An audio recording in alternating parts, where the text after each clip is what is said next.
Уважаемые подписчики, сегодня предлагаю испечь хлеб ржаной простой по ГОСТу. Хлеб ржаной простой вырабатывается из ржаной обойной муки, а также соли, воды и закваски, что есть то же самое, что вода и мука. Хлеб ржаной простой по ГОСТу вырабатывается в двух вариантах, а именно с закислением 33% муки и 45% муки. Я предлагаю испечь вариант с закислением 33% муки от общего состава.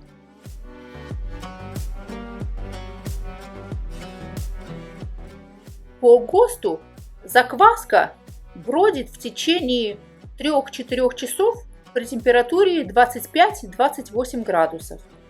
Однако в домашних условиях этого времени оказывается совершенно недостаточно для того, чтобы достичь необходимой кислотности, поэтому мы оставляем закваску на ночь.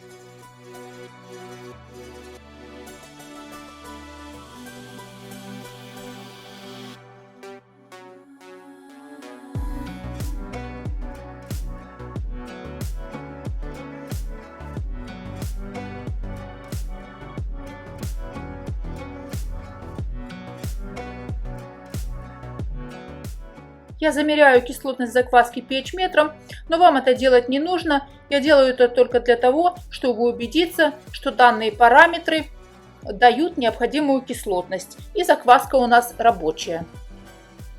Выкладываем все указанные ингредиенты в дежу тестомеса и начинаем замес на самой низкой скорости.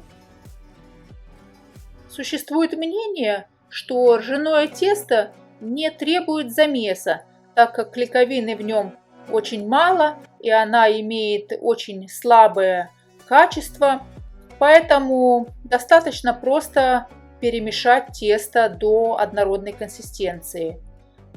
Однако замес ржаного теста имеет другую функцию, чем замес пшеничного теста. Если в пшеничном тесте мы стремимся развить клейковину, то в ржаном тесте мы стремимся насытить его воздухом. Именно поэтому замес должен производиться долго и на самой медленной скорости. У немецких пекарей существует тестомес под названием Langsamkneter, что означает медленный месильщик. Он используется именно для замеса ржаного теста. А ученые НИИХП в России путем экспериментов выяснили, что оптимальное время для замеса ржаного теста составляет 20 минут. Именно в течение этого времени оно максимально насыщается кислородом, и хлеб получается красивым, с равномерным и относительно воздушным мякишем. При формовке ржаного хлеба следует учитывать тот момент, что все изъяны формовки останутся на конечном изделии. Если пшеничная заготовка корректирует дефекты формовки, то ржаная заготовка сохраняет их в конечном изделии. Поэтому все углубления, неровности будут присутствовать и в конечном продукте. Поэтому при формовании ржаного хлеба стоит быть особо внимательным. Заготовку стоит хорошо огладить, сделать ее ровной и максимально красивой.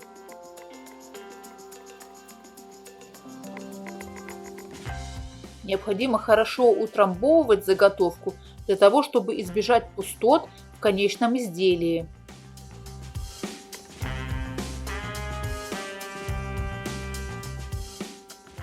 Так как тесто для ржаного хлеба похоже по своей консистенции на мокрую глину или пластилин, то это очень податливый материал, который легко поддается формовке.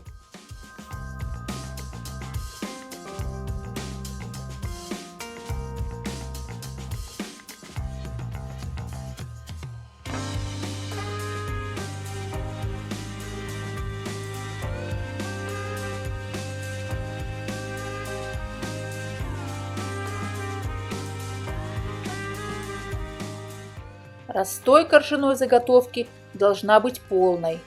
Определить ее готовность можно по наличию воздушных пузырьков на поверхности. Следует быть внимательным, чтобы не дать заготовке перебродить. Перебродившие заготовки дают хлеб с просевшей коркой. Если же заготовка не дорасстоялась, то у вас будет подрыв либо верхней корки, либо по периметру хлеба. Как и любой хлеб с большим количеством ржаной муки в своем составе, он должен созреть. Для этого его нужно завернуть в кухонное полотенце после полного остывания и оставить на кухонном столе до следующего дня. По ГОСТу поверхность у хлеба ржаного простого должна быть гладкая, без крупных трещин и подрывов. Окраска равномерная, от светло-коричневой до темно-коричневой, без подгорелости и бледности.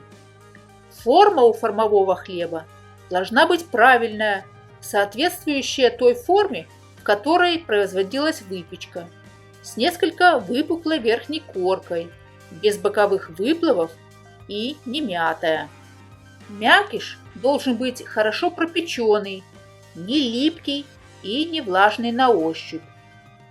Пористость должна быть равномерная. В верхней части хлеба может быть более развитая. Она должна быть без пустот и признаков закала. Мякиш должен быть эластичный, и после легкого надавливания пальцами он должен принимать первоначальную форму.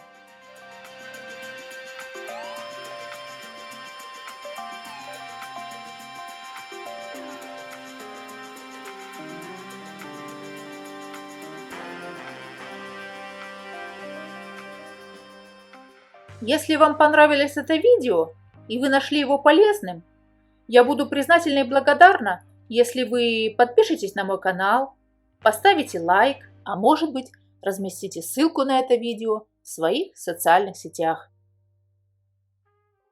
Пеките на здоровье!